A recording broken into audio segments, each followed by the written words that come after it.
You're listening to Admitting Diagnosis, the Journal Watch podcast for the week ending August 8th. I'm Joe Elia. We offer a brief account of the week's essential medical news, the stuff you'd be ashamed to admit to your mother that you didn't know about, plus an interview. This week, we talk with Dr. Irene Hall about her group's new calculations on the incidence rates of HIV infection in the U.S. If you'd like to leave us a comment, we prefer short criticisms but encourage effusive praise, call 617-440-4374.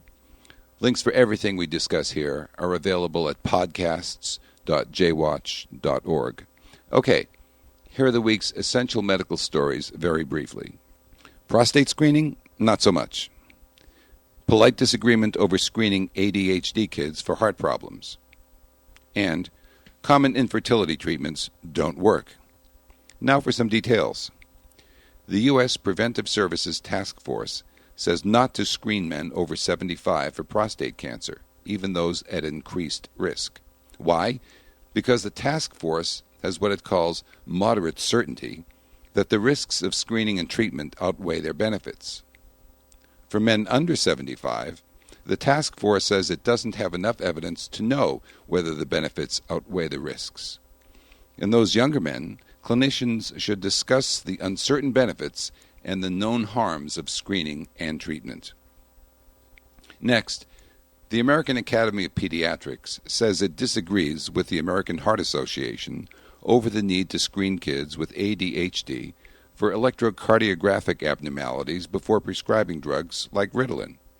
The screening recommendation came from the AHA in April, and the Pediatrics Academy seemed to agree. But now it says there's no compelling evidence that kids treated for ADHD are at increased risk for sudden death, or that ECG screening will lower that risk. Finally, two common infertility treatments work no better than watchful waiting. The BMJ published a study of almost 600 couples with unexplained infertility. They were randomized to one of three treatments. With watchful waiting, the live birth rate was 17%, with clomiphene, 14%, and with unstimulated intrauterine insemination, 23%. After adjustment for maternal age and other factors, there was no statistically significant difference between watchful waiting and the two active treatments. And here is the Journal Watch interview. Last weekend, as the International AIDS Conference was getting underway in Mexico City, JAMA released a paper detailing the first direct estimate of the incidence of HIV infection in this country.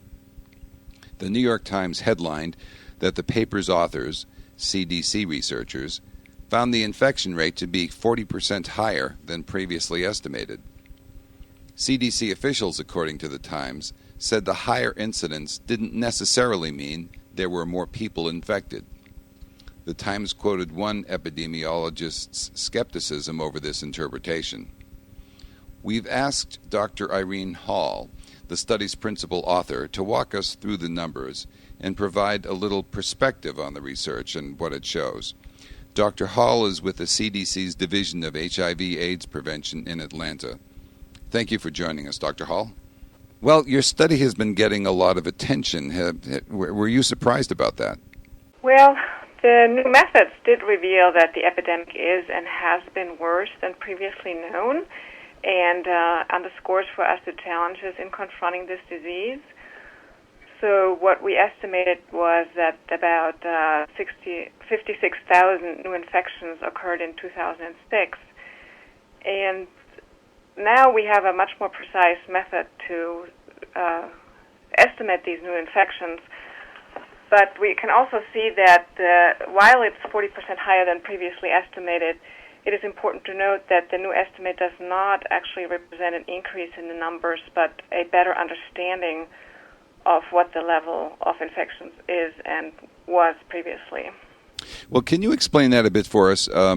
If the incidence in 2006 was higher than expected, that must mean that the incidence in 2005, the year before, or the year 2007, the year after, the number of cases being equal, would be lower. Doesn't that follow logically or at least mathematically? To corroborate our estimates, that was based on this new breakthrough technology that allowed us to directly measure incidence. We also did a model based on HIV diagnoses called an extended back calculation model. Yes. And that allowed us to look at trends over time. And what we saw from that model is that the incidence was about stable since the late 1990s. And it also showed us that while we had previously, based on less precise methods, estimated that incidence was about 40,000 per year, the model shows that it was in the early 90s, incidence was more like 50,000 per year. I see. So you've taken a look back at the whole epidemic, haven't you? That's correct. We estimated the number of new infections from 1977 through 2006, so we could see the incidence curve over time. And just to explain to listeners, you did this through this what you describe as a breakthrough technology. And as I understand it from your paper, what you did is you took stored serum samples and then you ran this test on it. And the test measures the IG levels against HIV. And depending on the ratio of HIV IG levels to IG levels in general in the patient, you can tell how recent the infection has been. Is that right? That's correct. What happens is that remnant diagnostic specimens are tested with what is called the BED assay. And as you described, it measures the proportion of anti-HIV IgG to total IgG. And that proportion increases as with time since infection. And if that proportion is below a threshold that was pre-established, then we classify an infection as recent. So we use these recent infections and then extrapolated the incidence estimate to the nation. Now this is the method that allowed us to come up with an estimate for 2006, and that is our estimate of 56,300 new infections for 2006, with a confidence interval of 48,200 to 64,500. But since this is a new surveillance system and a new method in a new mathematical model, we also confirmed that estimate with another model, the extended back calculation model, that was based on all HIV infections reported to the CDC. And those, the back calculations were not based on serum samples. I mean, you analyzed the serums only from the year 2006. Is that right? That's correct. Okay. And so that gives us a point estimate for 1 year, while the back calculation allows us to look at trends over time. And it looks as if we don't really know with a lot of precision how many HIV infections there have been over the course of the epidemic. Is that fair to say? AIDS cases have always been reported to the CDC, but cases of HIV infection have been reported in a staggered fashion. So as more states came on board with confidential name-based HIV reporting, they started reporting to CDC. And the good news is that in 2008, all states had implemented name-based confidential HIV reporting.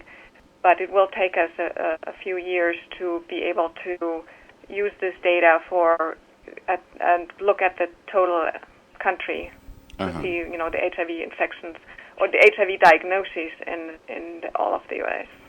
So this research really is putting the epidemic, is kind of bringing it into focus. It's like focusing a camera, isn't it? You've been able to see general outlines of things, but now with this more precise data, you're able to extrapolate mathematically as to where the infections have come from. And knowing those things, are you able then to give a better shape to the epidemic? That's correct. In the past, we had information on HIV diagnoses, but of course we don't know how long these people have been infected when somebody gets diagnosed. So with this new methodology, we can now look at the leading edge of the epidemic and better target and evaluate our HIV prevention efforts.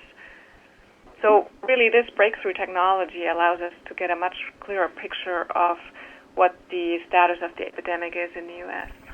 And what did the new incidence data tell us that we didn't know already, or what did they confirm? What they told us is that the number of new infections was higher and is higher than was previously known. However, the data confirm what we had known previously from other data sources, that the severest impact is among gay and bisexual men and among of all races and among black men and women. And according to the charts in the paper, the rates among intravenous drug users have really dropped, haven't they? Right. The number of infections among injection drug users have decreased.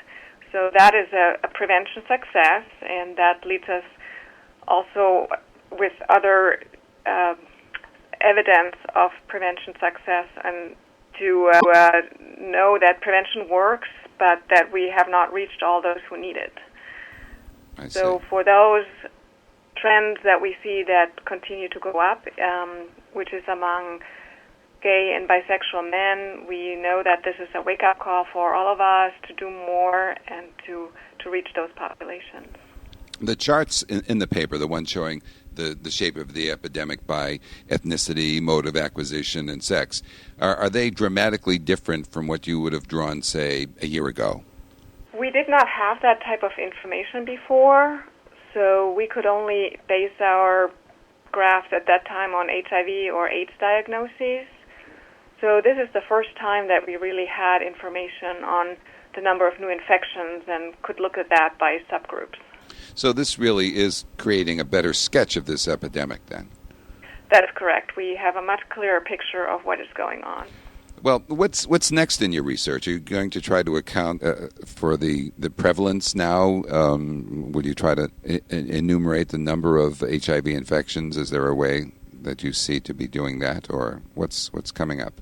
Right. The prevalence is the number of people living with HIV, so we will certainly move to update those numbers.